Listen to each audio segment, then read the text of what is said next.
From United Nations headquarters in New York, this is World Chronicle. World Chronicle, a spontaneous, unrehearsed, unedited interview with a senior official whose work is concerned with the developing nations of the world. Today's guest, attending a special session of the United Nations, is the President of the People's Republic of Bangladesh, Ziaur Rahman.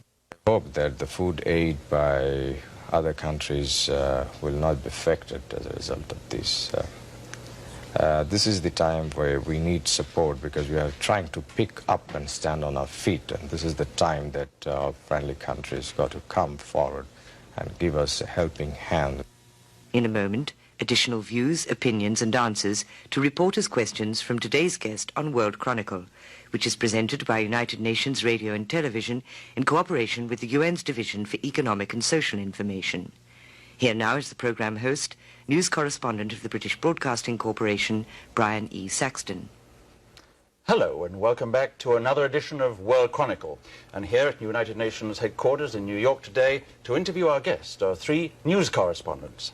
Brennan Jones, correspondent for Interpress Service, the Third World News Agency, Peggy Wilkins of the International Staff of the Wall Street Journal, and Prem Shankar Yar, editor, Financial Express, New Delhi. Our guest today, Ziaur Rahman, the President of Bangladesh, was born in 1936. He became a professional soldier at the age of 17 when he joined the army of Pakistan. In 1971, General Ziaur Rahman led the uprising against Pakistan, which resulted in the independence of East Pakistan and the establishment of the People's Republic of Bangladesh. Following the change of government in 1975, Ziaur Rahman was appointed deputy and later became chief martial law administrator of Bangladesh. In 1978, Bangladesh held its first ever presidential election, and Ziaur Rahman was elected to office by defeating his nearest rival by some 11 million votes. President Ziaur, we're delighted to have you on this edition of World Chronicle, and here with our first question for you is Mr. Yar of the Financial Express in New Delhi. Mr. President, the question I have to ask you today concerns your statement this morning to the General Assembly, where, if you'll pardon me using the phrase, you dropped a small bombshell as far as the Group of 77 were concerned. In fact, someone listening to you said that it's rather like the chap who told the king that he had no clothes on.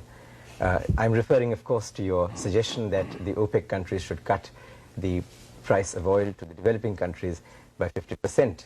Now, from what I've been seeing, a number of people have this very much on their minds, but the Group of 77 were rather hoping, to keep this within the ECDC, the Economic Cooperation for Developing Countries, and not to air it here. Now, what were your reasons for doing this, and how have you been received? Well, that's for you to judge how I have been received as far as this is concerned. But countries like ours, the least developed countries, are really badly affected as a result of the general inflation all over the world and the rise in oil price. On the one hand, we are paying far too much price for oil, and on the other hand, we are having to get from the developed countries finished products at higher and higher price. So on the one hand, we are having to pay a much higher bill for oil, and on the other hand, we are having to pay much higher bill for imported products. This has put us off very badly. So we have to find out ways and means by which we can balance up this maladjustment. And it is with this objective that I suggested that the OPEC countries should think of supplying oil at that price level to the least developed countries. Well, the point is, I think they had rather hoped, if I'm not mistaken, that they would avoid the separation or the isolation of the oil issue or the oil price issue from the other issues of how to recycle in the international liquidity, changes in the representation of various countries on the board of governors of IMF and World Bank, and other issues which are structural in nature. Now, your statement seems to have gone against this trend inside the Group of 77. Would you agree with me on that? I don't think so. These are all interconnected. The price of oil has direct bearing on all other issues related to economy, and especially to the developing and least developed countries. So I think this is right. Peggy. Thank you. Yes. I'd like to ask you about the commodity agreements. Does Bangladesh stand to gain from those?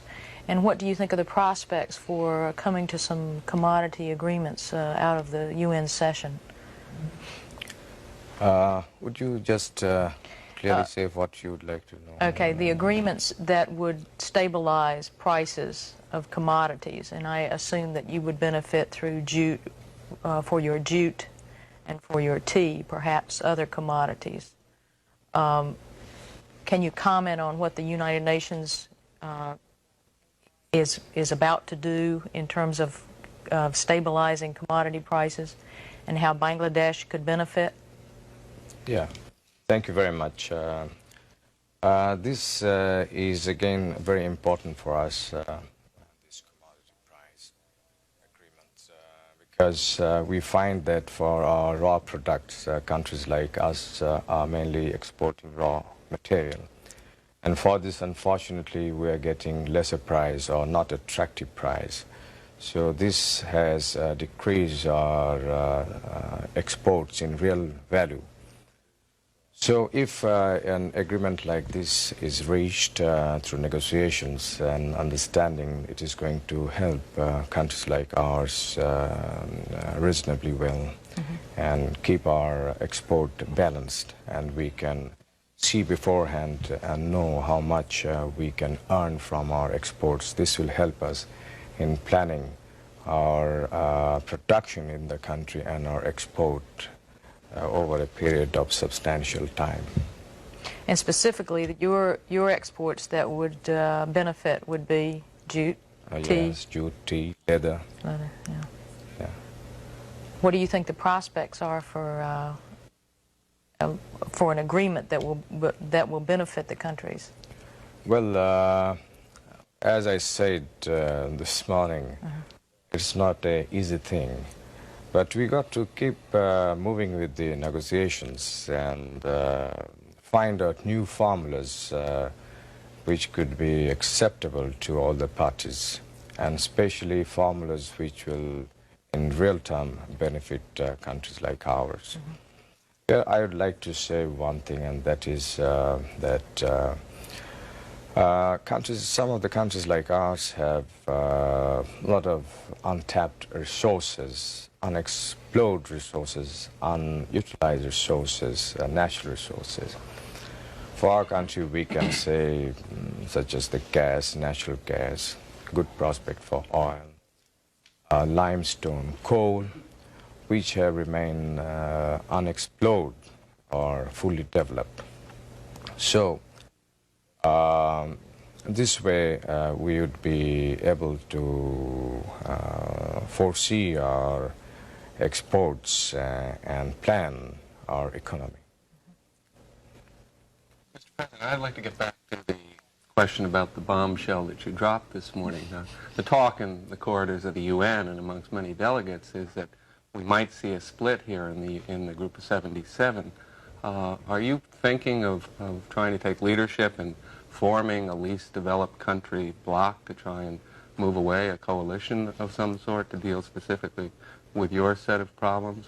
And the other question I'd like to ask is, it was hinted by U.S. Ambassador McHenry what the content of your speech would be and that we should watch it closely. Were you consulting with the U.S. government on this, and was there any kind of deal that was struck? The answer to your first question is that there's nothing like that. This is a thing which had been, I understand, mentioned by others earlier. And we felt that it is better to say it here, and I don't think this has any prospect of splitting the Group of 77. And let me tell you, we had no talks with anybody on this count. If anybody said, must have said on their own. But then how did Ambassador McHenry say with great confidence? He said, I don't want to steal the thunder of President Zia, who will be talking to you a little later, but you should listen to the speech being given by the President of Bangladesh and what he has to say about the energy question and the price of oil. I'm just quoting him. Well, I think you should ask him to answer this question. He must have good and not intelligence. me. I'd like to refer to a very interesting magazine article recently, sir, which described you as being the super salesman from Dhaka, taking the message around the world that Bangladesh has a stable government and is emerging as an attractive trading partner for both East and West. Did you see that? And if you didn't, how would you react to that? Well, I don't know, but during the last 1 or 2 years, I have undertaken trips to really many countries, both in the East and the West. The object, one should have understood that we were colonized for a long period, as a result of which we remain undeveloped, whereas we have tremendous resources. Firstly, the land is so fertile, and in agriculture, our return is so low. As I said a few minutes ago, we have several others, very valuable natural resources which have remained undeveloped, unexplored. For this, we got to talk to people who have the money, who have the technical know-how. And apart from this, being a new country, I had decided to visit as many countries as possible. And I think these visits have really helped us a lot to project Bangladesh in other countries and discuss with those countries' leaders as to how economic cooperation could be built up. And as a result of these visits, our assistance from abroad has increased over the last 2-3 years, and the economy in our country are gradually picking up. May I come to a related question to this one, which is the one of shall we say, regional cooperation. One of the problems that we all face in common is, in fact, the oil price, if you like, the balance of payments problem. And it seems to me that the best thing what we possibly do is try and, the countries most affected, least developed, most seriously affected, doesn't really matter which, that we should try and buy as much from each other and possibly try for better terms. Now, for instance, all the 4 countries of the subcontinent have an interest in tea, in jute, in leather, and textiles to a large extent. And at the same time, at least one of the countries, which is India, is producing many of the products that you would need, for example, cement or textile machinery, at very, very much lower than world prices. Now, what is anything being done? Are you thinking of something towards regional cooperation, or is it all snagged up on big issues like the Farakka barrage and things like that? You see, you are aware that a few months ago, Bangladesh proposed a forum on the basis of South Asian countries. And this has been well received by the various countries of South Asia region. And the object is that through this forum, we could do many things which will benefit the region as a whole. And under that forum, trade, commerce, and other bilateral relations, regional matters could be discussed, as in case of other regional forums. I'd like to pursue a question on the issue of food aid, which is certainly an issue in the United States where this can be seen. There's an awful lot of solid documentation that has come up that perhaps too much food aid is going into Bangladesh, that recently the British government curtailed government-to-government aid because of what they saw as some of the abuses there, that the rationing program tends to go to the urban population and to civil service workers, and that it's had a negative effect on agricultural production because of it's a disincentive to the producer. How do you respond to those criticisms, and what really is being done? Right. Let me tell you that up to 1950, our country then, East Pakistan, was self-sufficient in food.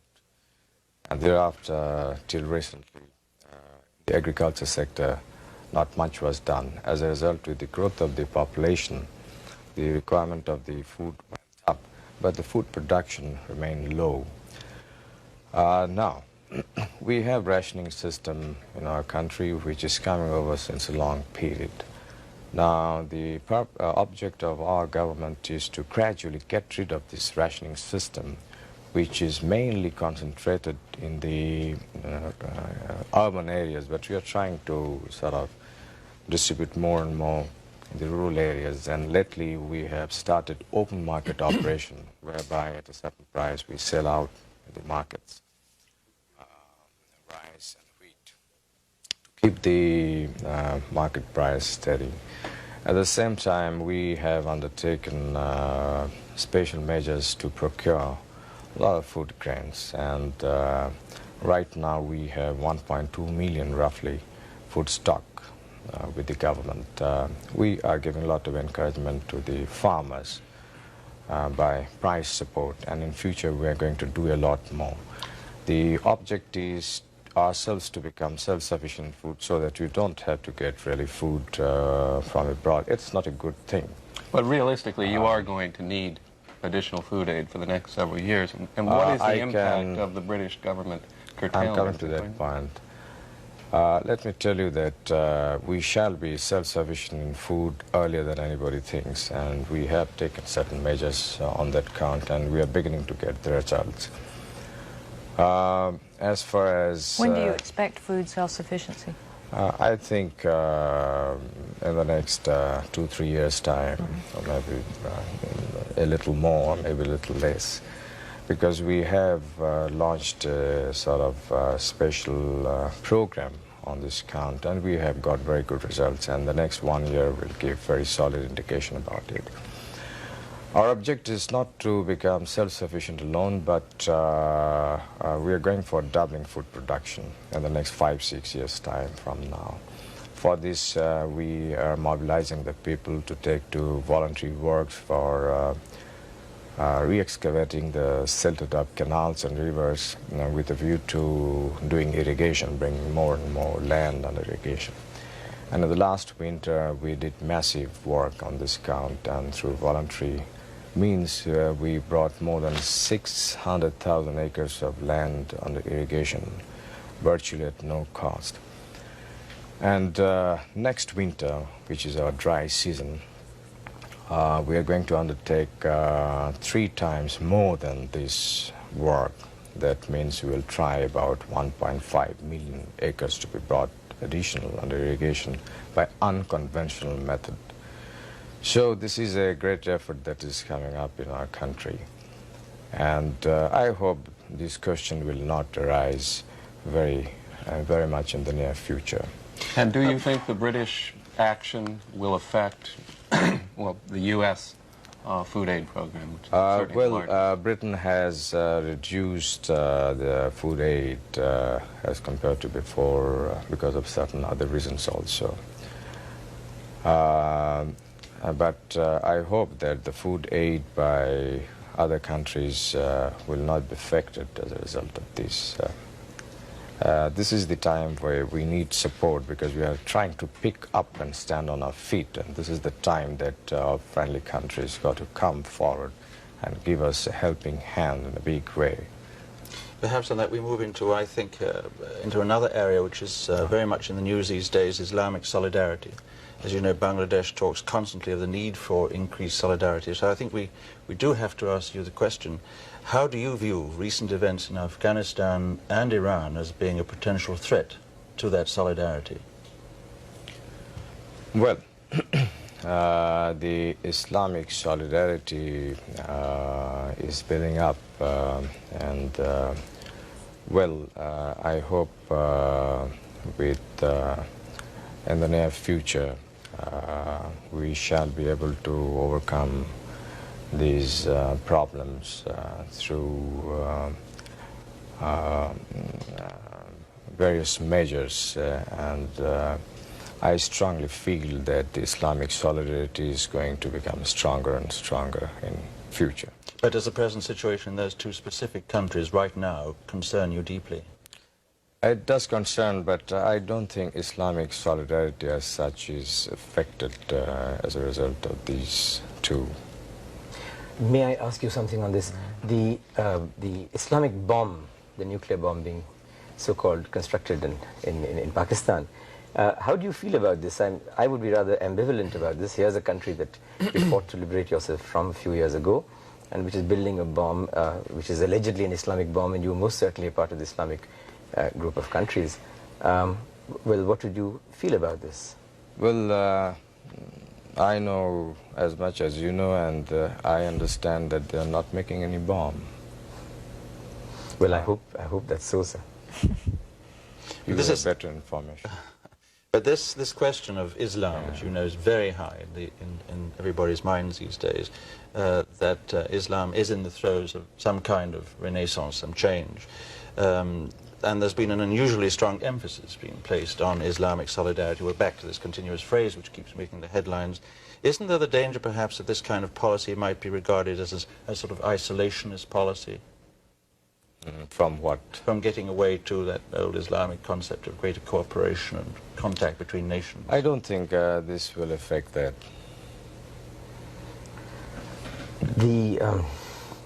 I wonder if... no, please, after. Are you said on the same line? If we have in our few Yeah. minutes left, I'd love to pursue this because it is a terribly... Well, I wanted to ask you about a little more about Afghanistan and your reaction to the problem there, and how you feel, what can be done. I mean, what would you like to see? Well, I think our position on Afghanistan is quite clear. And we feel that the foreign troops from Afghanistan should be withdrawn. And the people of Afghanistan should be left on their own to choose their system, political, economic, and government system. Well, I think the obvious other question is Iran. I think your foreign minister in Islamabad in July did say that he thought the situation in Iran was a threat to regional security. And I think there was the idea of setting up a contact group to help solve that problem. What has been the latest news on that? Well, I precisely don't know, but I think they are making all efforts to work out some understanding with the present Afghan people or government. I don't understand. I don't have the exact information, but they are approaching in various ways to realize their objective. My question gets back to what the UN is doing here in the special session. I think most people have the assessment that not much is going to come out of it, which leaves Pakistan, or Bangladesh, very much in a situation like a lot of developing countries.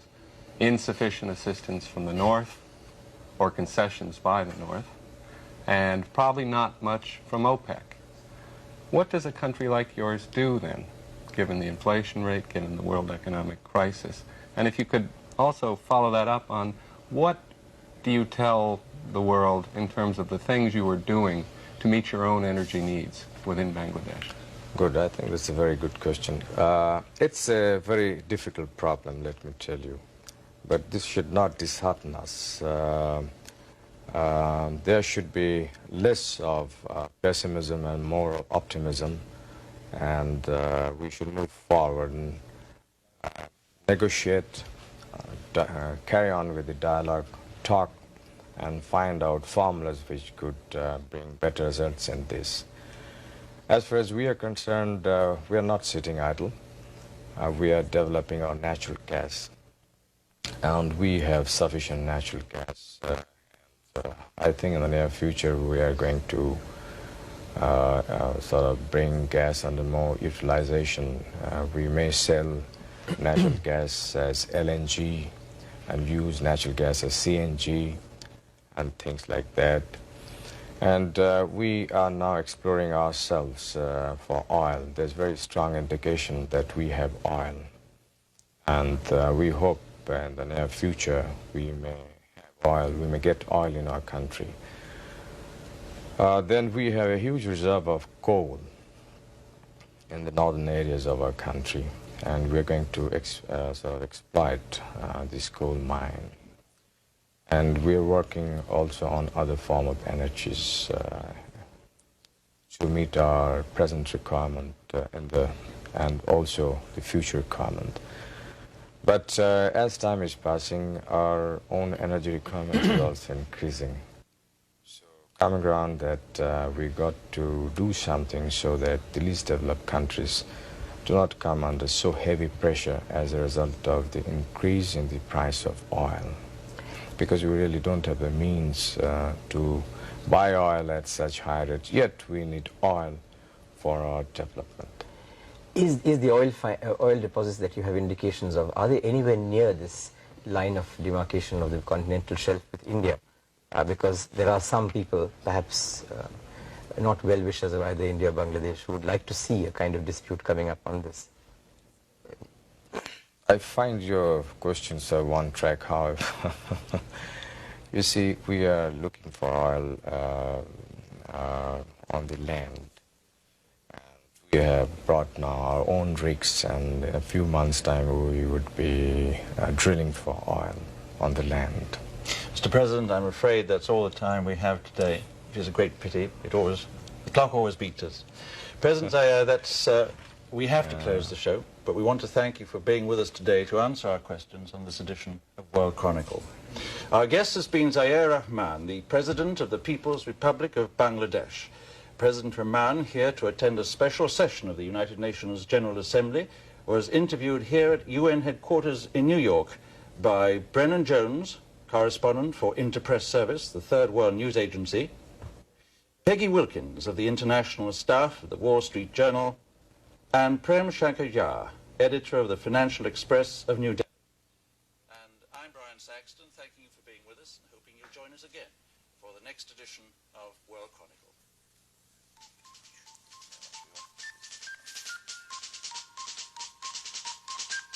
Transcripts of these interviews may be obtained without cost by sending a stamped, self-addressed envelope to World Chronicle, United Nations, New York, 10017. World Chronicle is broadcast in developing and developed nations worldwide and features senior officials whose work is concerned with the developing nations of the world, in spontaneous, unrehearsed, unedited interviews conducted by reporters from press, radio, and television. World Chronicle is a public affairs presentation of this station. It is produced by United Nations Radio and Television in cooperation with the UN's Division for Economic and Social Information. This is Tina Jorgensen speaking.